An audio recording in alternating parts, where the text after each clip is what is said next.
For 70 years, the relationship between Disney and animals has been undeniable.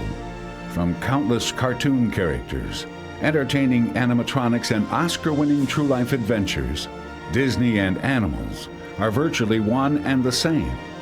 Walt may have summed it up best when he said, "I only hope we never lose sight of one thing, that it was all started by a mouse."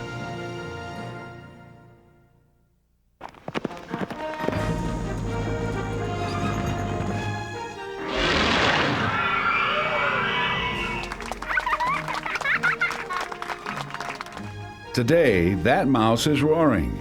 Disney's Animal Kingdom is the result of hundreds of talented designers, engineers, storytellers, and animal experts. The story of how Disney's Animal Kingdom came to be is a tale of Disney magic all its own.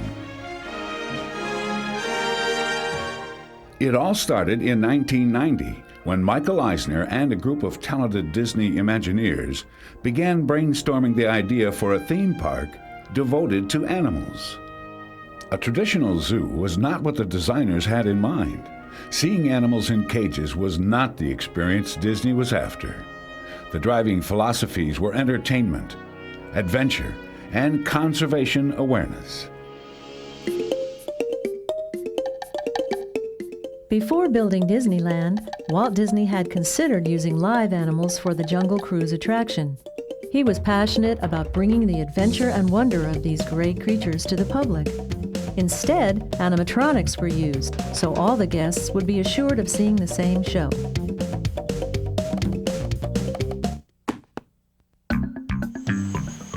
The designers began by packing up and heading off to Africa, surrounding themselves with exactly what they wanted to reproduce.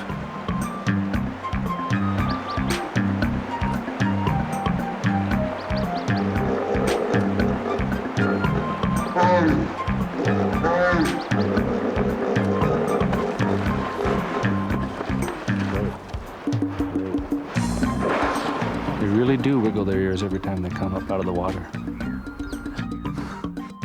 They discussed the look, the feel, and the story they would create for Disney's Animal Kingdom. How perfectly round that is, like a cup. Almost a whitewash. That's what it is. Thing. Yeah. Each Imagineer kept a personal diary.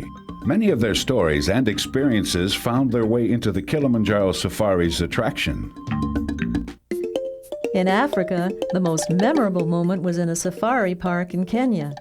Word went out over the car radios that a leopard had been spotted. Everyone was so excited, 50 cars converged into a traffic jam under the tree where the leopard was perched. That's when the designers knew this thrill was the experience they wanted to recreate at Disney's Animal Kingdom.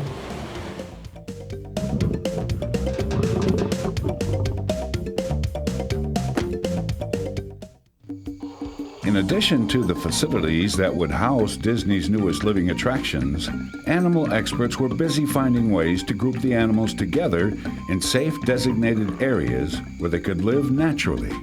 In April of 1992, the design team came up with their primary plan for the park layout.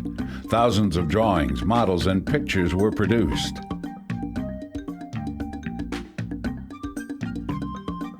On their first major presentation, Disney executives were truly amazed. With only minor changes, the initial park layout was approved and set. Disney's Animal Kingdom suddenly became real and urgent. As the park progressed, Michael Eisner challenged the design team. Was the experience of sharing the same space with the animals enough to entertain the guests? During a meeting with executives to decide the issue, a 400-pound Bengal tiger entered the room and walked slowly around the table. The executives were convinced that being near a wild animal was a powerful emotional experience. First, a place had to be found that would hold all the ideas and stories as well as provide a safe and comfortable home for the animals. 600 acres of land just west of the Walt Disney World Resort in Florida was perfect. It was high, dry, and large stands of native oaks could be saved and worked into the park. In 1993, the final details were in place. Attractions, facades, props, scripts, and layouts were completed. Secondary design teams were winging their way to Africa and Asia for research on buildings and vegetation. As construction started, Disney employed 26,000 construction workers. 60 miles of underground facilities were laid, and 4 million cubic yards of earth were moved to sculpt the park. 500 skilled workers were hired to do nothing but build the rocks required inside the park. Upon entering, guests will walk through the oasis. Unlike traditional merchandise corridors in other Disney theme parks, the guests can unwind, relax, and experience a new environment.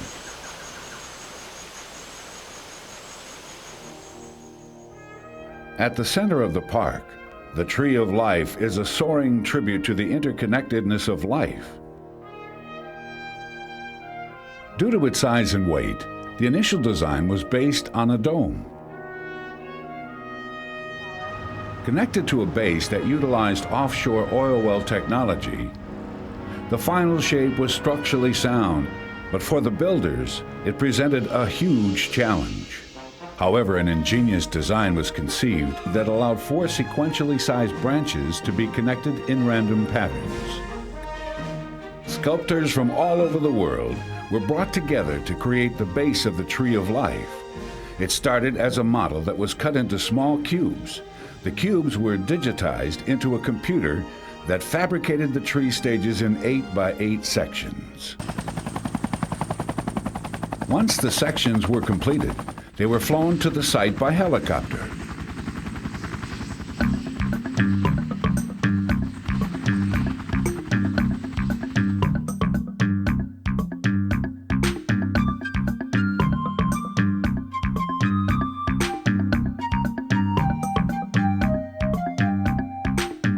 The images of more than 400 individual animals make up the base of the Tree of Life.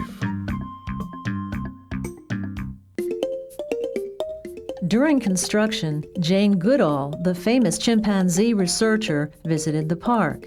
She asked if there was a chimpanzee on the Tree of Life.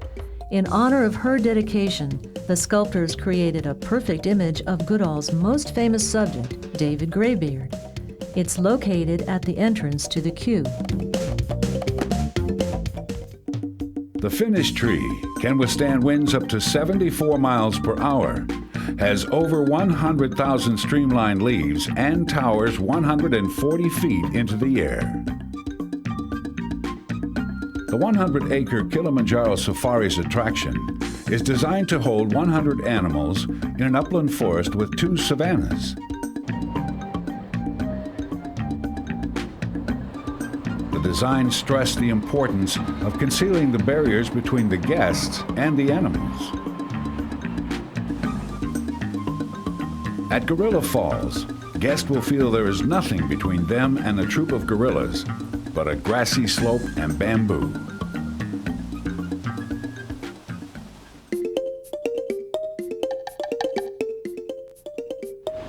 The bumps and grinds in the road winding through the Kilimanjaro Safaris attraction are no accident. A 7-inch cement pathway complete with ruts and potholes was built and covered with dirt. Planters were placed in the road so grass could grow between the tire tracks.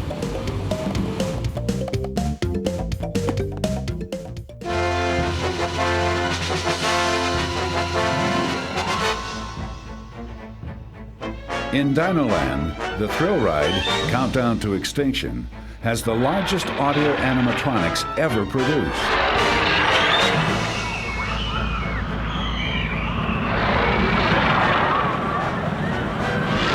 New methods of computerized movement were developed that allowed the huge figures to move in a very realistic way.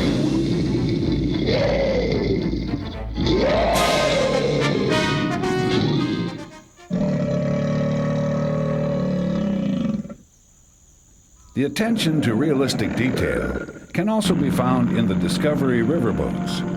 Bug splats, textured mud, dents, and rust are all elements added to the boats before the first guest ever gets on.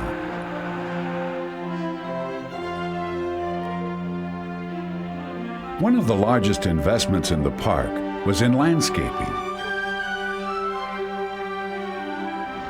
The park called for more than 4 million plants, ranging from huge trees to small shoots of grass.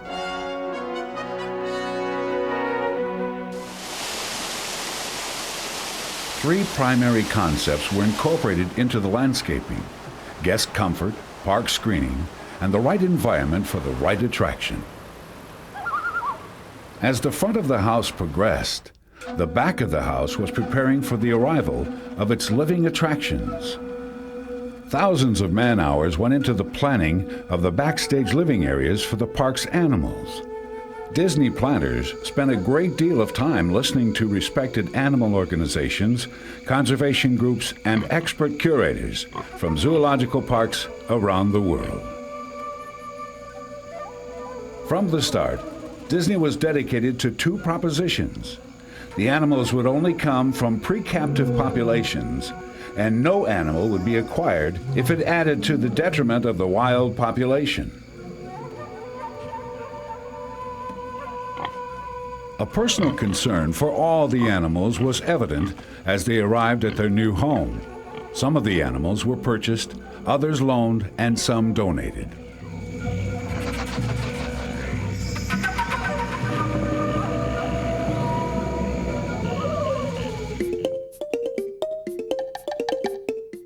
Many of the holding areas are specialized for the animals they're designed for.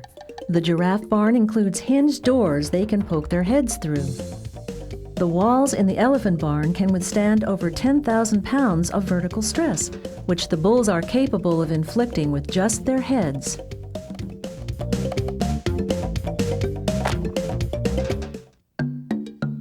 Disney's Animal Kingdom represents a paradigm shift in animal care.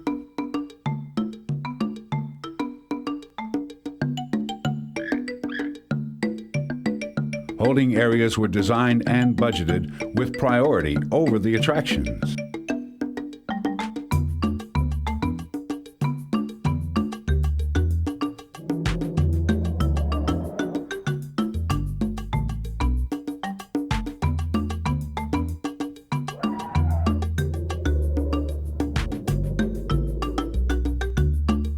The buildings are climate controlled.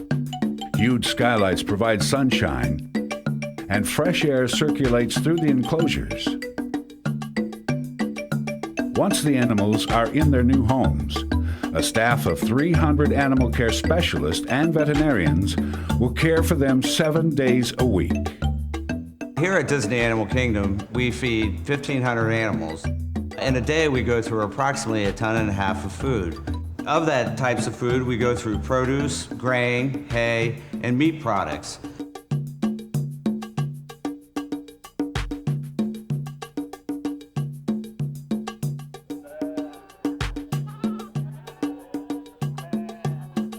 The vets arrive before dawn and decide if an individual animal can go on stage.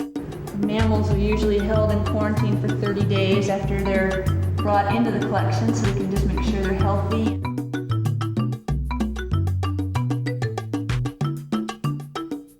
The health of the animals is the most important aspect of their job. Well, my name's Melinda, and I'm one of the animal keepers here in Conservation Station. And with me is a bird called a tawny frogmouth.